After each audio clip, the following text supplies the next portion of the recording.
Guys, if you have SOS problem in the top right of your iPhone, if you see here SOS and it's annoying you, here is exactly how you can turn that off. What you want to do, guys, first let's start with the first method, and then if it doesn't work, I'm going to be showing you a couple of methods that will help you guys. What you want to do, guys, you want to swipe you want to swipe up or down. It depends on if you have a new iPhone, probably in the top you will swipe from the top down, but old iPhones, they will swipe from at the bottom to like up. Okay, now what you want to do, guys, you want to turn on airplane mode. You want to turn this on. Okay, as you can see, airplane, click it, and until you see here the airplane mode.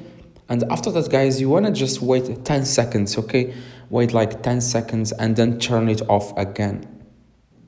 All right, now see if the problem is resolved or not. If not, that means you have something wrong with your SIM card. So what you want to do, guys, you want to just take the SIM card from your iPhone and clean it and see if there is something wrong with it. Just see how if it looks in if it's in a good condition. Just clean it and put it back, and make sure to turn off your iPhone before you take it and turn it on. Now after that, you want to turn on your iPhone and see if it works. Hopefully this video will help you guys. If it does, leave a like, subscribe, let me know in the comments if this works. See you guys next.